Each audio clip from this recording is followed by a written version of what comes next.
Commission of Pakistan ने इमरान खान साहब के लिए मैंने आपको शायद आप लोगों ने कल खबर पढ़ी होगी कि 5 सालों के लिए उन्होंने to hold public office Toshakhana case में अंडर कॉन्स्टिट्यूशन का आर्टिकल 63(1)(h के अंडर उनको डिस्क्वालीफाई कर दिया है।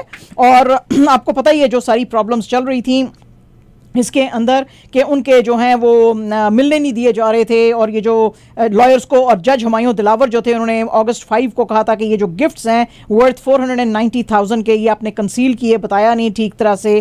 तो पीटीआई के स्पोक्स पर्सन ने इसके ऊपर बोलते हुए कहा है कि ये ईसीपी की जितने नोटिफिकेशन है हम इसको रिजेक्ट करते हैं और सुप्रीम कोर्ट में इसको हम चैलेंज करेंगे। ये अननेचुरल एंड इलीगल जो है interference in projects and politics है, और ये जो जज साहब है इनका बायस है पीटीआई और इमरान खान के खिलाफ, और ये किसी से छुपा हुआ कौम से नहीं है, उनको पता ही है। और ये जो फार्मूले देने की कोशिश कर रहे हैं -1 फार्मूला फॉर पीटीआई, वो हम बिल्कुल मानने को तैयार नहीं है। और वो कहते हैं जी कि जो मैसेज हैं कंट्री के जो लोग हैं कंट्रीमैन, वो भी इस चीज को नहीं मानेंगे। इसके अलावा पीटीआई की जो कोर कमेटी है उसने यूनानिमसली आज एक रेजोल्यूशन पास की जिसमें कि उन्होंने कहा जी कि इमरान खान को लाइफ टाइम चेयरमैन बनाया जा रहा है। ला जी तुसी क्या -1, तो उन्होंने कहा जी लाइफ टाइम चेयरमैन है, और कोई चेयरमैन बन ही नहीं सकता। इस्लामाबाद हाई कोर्ट जो है जी उसने आज फेडरल गवर्नमेंट और पंजाब गवर्नमेंट से कहा है कि जो इमरान खान साहब ने कहा है कि उनको ट्रांसफर किया जाए अटक जेल से अडयाला जेल, उसके ऊपर जो है वो क्या बातचीत जो है वो चल रही है।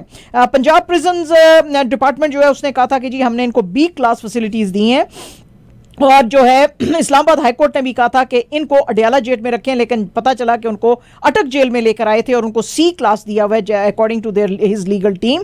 तो लीगल टीम ने कहा कि ना सिर्फ ये कि उनको C क्लास दी है बल्कि और भी बड़ी प्रॉब्लम्स हैं, उनके फैमिली मेंबर्स से उनको मिलने नहीं दिया जा रहा, उनके फिजिशियन फैसल सुल्तान और उनके जो एडिशनल एड्स हैं और उनकी लीगल टीम है उन सबको मिलने के लिए बुलाया। कल हमने आपको बताया था कि 8 घंटे तक जो है नईम पंजोटा साहब जो उनके लीगल एडवाइजर हैं उनको यानी जो लॉयर हैं उसको ग्रिल की थी।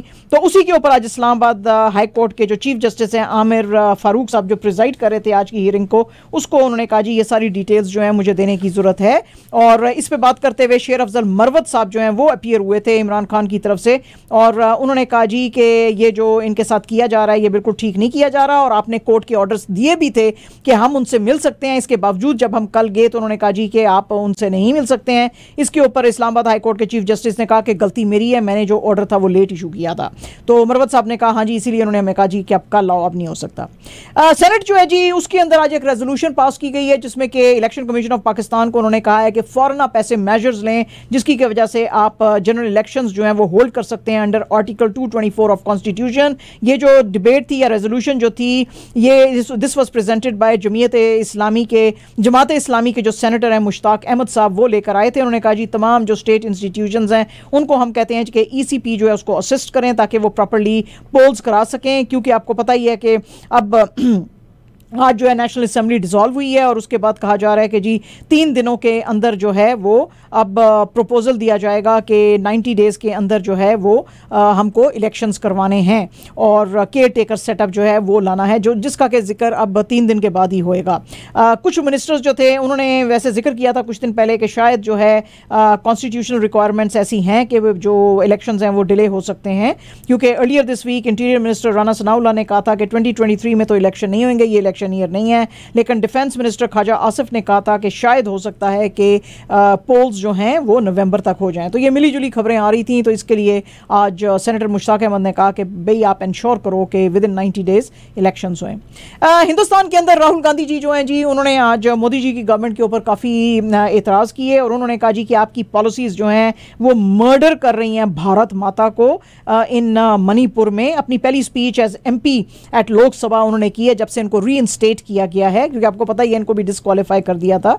तो ड्यूरिंग द डिबेट उन्होंने जो नो कॉन्फिडेंस मोशन में लाई गई थी अगेंस्ट मोदी गवर्नमेंट, तो उन्होंने कहा जी वहाँ पे कॉन्स्टेंटली वायलेंस चल रही है और वहाँ पे अब 2 धड़े बन गए हैं मणिपुर में, और जो है आपकी जो पॉलिटिक्स है वो इस पार्ट ऑफ इंडिया को किल कर रही है, यानी कि भारत माता का ये जो हिस्सा है इसको किल कर रही है। इसका मतलब है आप लोग किलर्स हैं। मैं तो कई दफ़ा विजिट कर चुका हूँ और पीएम साहब ने अभी तक तो गए भी नहीं हैं और अभी भी नहीं गए हैं, पहले भी नहीं गए थे, अभी भी नहीं गए हैं।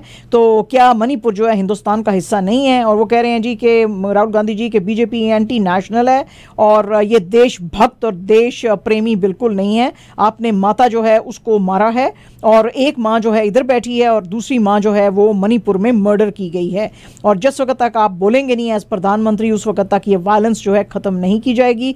और अब तो ये बढ़ के जो है हरियाणा तक पहुँच गई है और हरियाणा के अंदर भी जो है तो सारा हौले हौले जो मुल्क है वो आग की लपेट में आता जा रहा है। हालांकि राहुल गांधी ने कहा कि अगर आप इंडियन मिलिट्री को वहाँ पे भेजें मणिपुर में तो वो फ़ौरन वहाँ पे जो है पीस रिस्टोर कर सकते हैं, लेकिन अभी तक आपने डिप्लॉय नहीं किया है मिलिट्री को।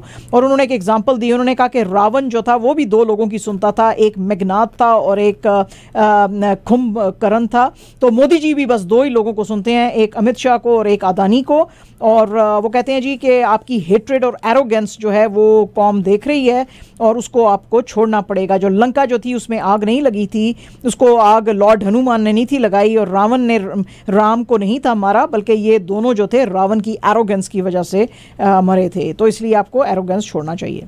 द वायर की एक स्टोरी है जी और इसके मुताबिक यूपी के अंदर जो एक स्टेटमेंट आई है जिसमें कि कहा गया है, क्लीन चिट दी है और उसमें उन्होंने कहा जी कि जो योगी आदित्यनाथ साहब हैं उनका वैसे कुछ कसूर नहीं है, लेकिन फिर भी यहाँ पे जो मौतें हैं वो बहुत ज़्यादा बढ़ गई हैं और वो जो हैं उससे भी ज़्यादा बढ़ गई हैं जो कि अखिलेश यादव के वक्त में थी। ये जो रिपोर्ट आज आई है, ये जब से ये पावर में आए हैं मार्च 2017 से दिसंबर 31 2022 के बीच की रिपोर्ट है वो है ये। उसमें कहा गया है कि 35 लोगों ने सेल्फ इमोल्यूशन यानी कि अपने आप को खुद को आग लगाने की कोशिश की है यूपी के असेंबली के बाहर और लोक भवन जो सेक्रेटेरिएट है उसके बाहर और स्टेट बीजेपी हेडक्वार्टर्स के बाहर। ये तीनों बिल्डिंग्स पास पास हैं और इसमें आज सवाल उठाए गए जो एसपी के एमएलए थे तूफानी सरोज ने। उन्होंने कहा कि गवर्नमेंट को इन चीज़ों के बारे में पता भी है कि ये कितना ज़्यादा लोग अपने आप को आग लगा के मार रहे हैं, तो क्या आपकी सिक्योरिटी है और क्यों लोग इस तरह से कर रहे हैं और ये क्राइम्स इतने ज़्यादा क्यों बढ़ गए हैं।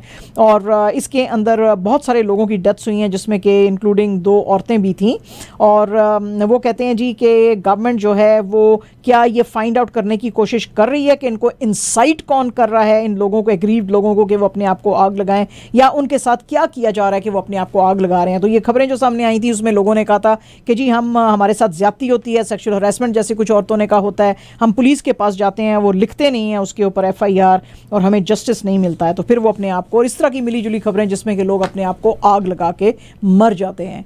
तो ये जो है बहुत सारी आज इस तरह की ये आवाज़ उठाई गई वहाँ पे। द प्रिंट की स्टोरी है जी ये, और इस प्रिंट की द स्टोरी के मुताबिक एक जुडिशल कमीशन की एक रिपोर्ट आई है ऑन 1980 मुरादाबाद राइट्स के ऊपर, जिसमें कि आपको पता है बहुत फेमस वो नारे भी लगे थे, मुर्दाबाद और ये बात, मुरादाबाद मुर्दाबाद ऐसे करके।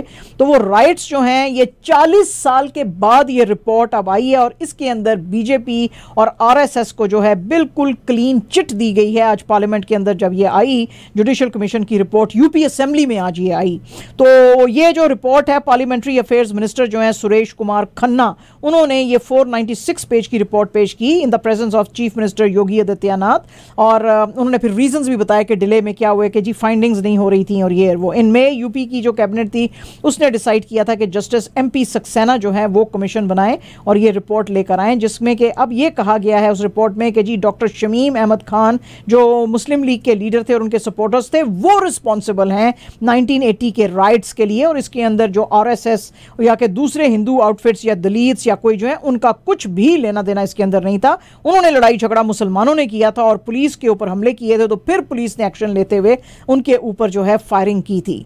और ये उस वक्त सारा कुछ हुआ था जिस वक्त ईद का मौका था और लोग जो हैं ईदगाह से बाहर नमाजें पढ़ के निकल रहे थे। और खबर ये आई थी कि उस वक्त जो है ईदगाह के अंदर सूअर का कोई सर या वो उसको फेंक दिया गया था, जिससे कि चीज़ें भड़क गई थी। मुसलमानों ने उस पर रिएक्ट किया था तो उनके ऊपर फिर जो है वो अटैक्स किए गए थे, जिसमें मोस्टली जो हैं मुसलमानों की डेथ्स हुई थी क्योंकि ये बहुत ज़्यादा फैल गई थी।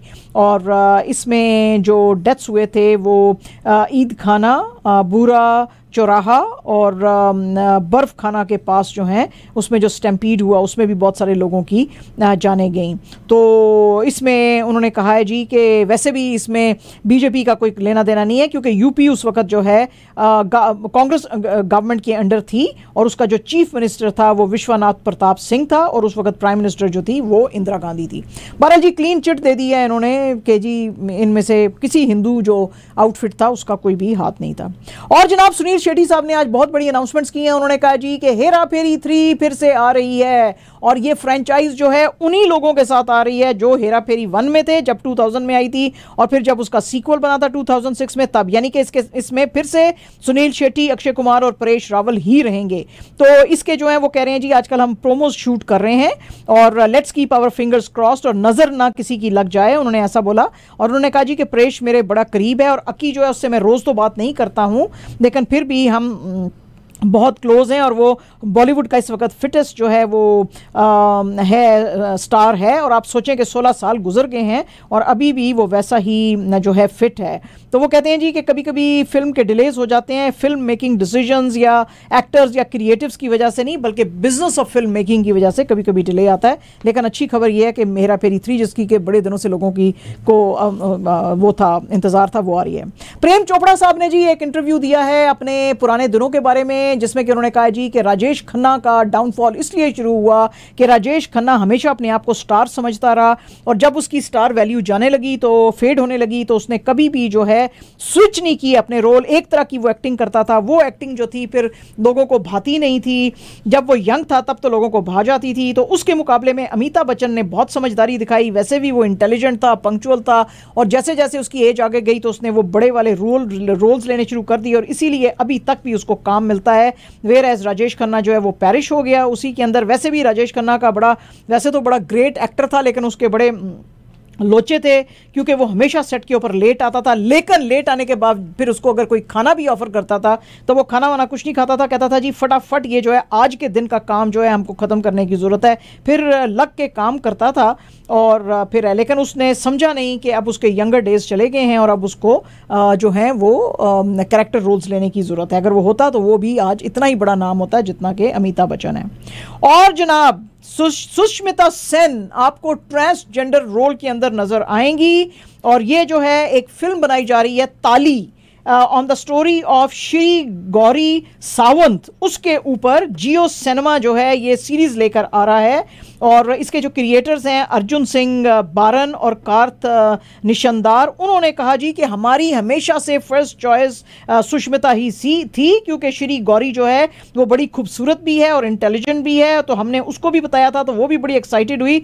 तो हमको एक इंटेलिजेंट औरत ही चाहिए थी, तो कौन इससे ज़्यादा इंटेलिजेंट हो सकता है इससे इस एक्स जो फॉर्मर जो मिस यूनिवर्स है उससे ज़्यादा। तो हमने भी जिस वक्त सुष्मिता से इस रोल के बारे में बात की तो she loved it but she really took her time. वो हर वक्त पढ़ती रहती थी, 6 महीने उसने लगा दिए। जब हमने उससे पूछा कि भाई क्या चल रहा है तो वो कहती है मैं इसको एब्जॉर्ब कर रही हूँ। बहरहाल हमको लिखने में भी 2 साल लग गए। पहले तो हमने सोचा कि हम किसी मेल एक्टर को ले लें लेकिन फिर वो चीज़ें ठीक से बैठ नहीं रही थी तो हमने कहा कि फिर हम फॉर्मर मिस यूनिवर्स को लें। तो अब ये लोग बड़े एक्साइटेड हो गए हैं जो इसका प्रोमो आया जिसमें कि ये ट्रांसजेंडर के रोल में सुष्मिता सेन नजर आएंगी। और जनाब कनेडियन जो हमारे हैं बड़ा ज़बरदस्त नेशनल बैंक ओपन के अंदर परफॉर्म कर रहे हैं। लेला फर्नांडिस जो हैं 20 इयर्स की लेवल से उन्होंने डिफीट किया अमेरिकन क्वालिफायर पेटन स्टर्न्स को और सेकंड राउंड में वो चली गई हैं। लेकिन बेचारी जो हमारी बियांका एंड्रूसो हैं वो मिसिसागा से जो उनकी कमर में दर्द निकल आई थी तो वो शी लॉस्ट अगेंस्ट इटलीज कमिला जियोरी और हार्ड लक, हाँ very hard luck but she is very very ज़बरदस्त एथलीट। लेकिन पता नहीं इसके साथ क्या होता है बेचारी के साथ। बहरहाल जी फर्नांडिस जो है शी इज़ वेरी जो है वो एक्साइटेड अबाउट इट क्योंकि ये जो थी मॉन्ट्रियल में इसने since grand slam finalist at 2021 US open से ये फिर आगे ज़्यादा नहीं जीत सकी थी और मॉन्ट्रियल के अंदर भी जो 2021 में गेम्स हुई थी उसमें भी इन्होंने लूज़ कर दिया था। तो शी इज़ वेरी, और इसी तरह हमारे मर्द जो हैं they are also doing very well. तो अब देखेंगे कि नेक्स्ट लेवल्स पे कौन जाएंगे। एंड जनाब पाकिस्तान और इंडिया का जो मैचेस होने वाले हैं वर्ल्ड कप के उनके अंदर कुछ चेंजेस आए हैं। अब जो अहमदाबाद है में एक दिन को बढ़ा दिया गया है टू अक्टूबर 14, पहले अक्टूबर 13 को होना था। और इंडिया की जो फाइनल लीग मैच है नीदरलैंड्स का जो बेंगलुरु में होना था उसको पुश बैक किया है बाय 1 डे टू नवंबर 12। और 9 चेंजेस जो हैं इस टूर्नामेंट के फिक्सचर्स में लाई गई हैं। टूर्नामेंट जो है अहमदाबाद में अक्टूबर 5 से शुरू होएगा और जो यूके और पाकिस्तान का भी जो टाई था कोलकाता के अंदर उसको भी अब मूव किया जाएगा क्योंकि उसी दिन जो है रिलीजियस फेस्टिविटीज़ नवरात्रि और काली पूजा की होंगी। तो पुलिस ने इनको कहा था कि हमको अरेंजमेंट सिक्योरिटी के करने पड़ेंगे, तो इसलिए जो है ये इनको चेंजेस बहुत सारी करनी पड़ी हैं। इसके अलावा भी जो डिलेज का मसला इसलिए भी था कि बीसीसीआई और पीसीबी के बीच में आपको पता ही है स्टैंड ऑफ चल रहा था एशिया कप के वेन्यूज़ को लेके, क्योंकि हिंदुस्तान ने कहा था कि हम पाकिस्तान ट्रैवल नहीं करेंगे। तो उसके लिए जो है बहरहाल आज जो है ये सारा फिक्सचर जो है ये टूर्नामेंट का आ गया है। और जनाब इंडिया ने पाकिस्तान को डिफीट किया 4-0 से एट एशियन चैंपियंस ट्रॉफी। अभी तक Pakistan hockey was doing very very well, लेकिन आज इनको उन्होंने एलिमिनेट ही कर दिया पाकिस्तान को। और इनके जो गोल्स थे इंडिया की तरफ से वो इनके जो स्किपर हैं हरमनप्रीत सिंह ने 2 गोल्स किए पेनल्टी कॉर्नर्स पे। जगराज सिंह ने कन्वर्ट किया एक पेनल्टी कॉर्नर को 1 गोल किया और आकाश सिंह ने फिर जो है वो चौथा गोल किया। ओपनर शान मसूद जो हैं वो जो आज पाकिस्तान ने upcoming 3 match series against Afghanistan और एशिया कप है उसमें नहीं नज़र आएंगे। और इसके अलावा ऑलराउंडर फ़हीम अशरफ जो हैं उनको बहरहाल बुलाया गया है। और आज जब इन्होंने ये अपनी लाइनअप अनाउंस की, आपको पता ही है कि फ़हीम जो हैं उन्होंने लास्ट ऑफ 31 ODIs जो हैं यूके में खेले हैं इन जुलाई 2021, लेकिन चीफ सिलेक्टर इंजमाम उल हक जो हैं उन्होंने कहा कि उसकी काफ़ी ज़बरदस्त फॉर्म है तो उसको हम सिलेक्शन उसका करना ही पड़ेगा। बाबर आजम जो हैं वो दोनों स्क्वाड्स को लीड करेंगे। ODI सीरीज़ जो है अफगानिस्तान के साथ वो शुरू हो रही है अगस्त 22 में और 24 को, और 26 को होगी श्रीलंका में। एशिया कप जो है अगस्त 30 से सितंबर 17 में चलेगा, जिसमें हम आपको कॉन्स्टेंटली बता रहे हैं कि पाकिस्तान में होंगे 4 मैचेस, श्रीलंका में होंगे 9 मैचेस। इसके अलावा middle order batter Saud Shakeel जो है उसको भी बुलाया गया है आफ्टर 1 होल ईयर गैप, लेकिन इसको सिर्फ बुलाया गया है अफगानिस्तान की सीरीज़ के लिए। लेकिन अफसोस की बात यह है कि जो पेसर एहसानुल्लाह हैं उसको नहीं लिया जा सकता क्योंकि उसको इंजरी आई हुई है, वरना वो बड़ा ही ज़बरदस्त है। अमेजिंग जो परफॉर्मेंस दी है उसने। ज़बरदस्त, लेकिन वो इंजर्ड है बेचारा। मारिया खान जी कैप्टन है पाकिस्तान विमेंस फुटबॉल टीम की, और वो कहती हैं जी कि जो पोटेंशियल मैंने पाकिस्तानी विमेन के अंदर देखा है वैसा अमेजिंग जो पोटेंशियल है मैंने कभी कहीं पे देखा नहीं है। मारिया खान का कहना है कि जिस वक्त आप लोगों को सही तरह से उनके कंपटीशन में उनको पार्टिसिपेट नहीं करने देते हैं, उनको साइड लाइन करते हैं, तो फिर उनके अंदर जो आग आ जाती है वो दूसरा ही जो है वो प्रोफेशनल लेवल देखने को मिलता है। तो वो जो है फिर एथलीट्स बड़े डेडली बन जाते हैं।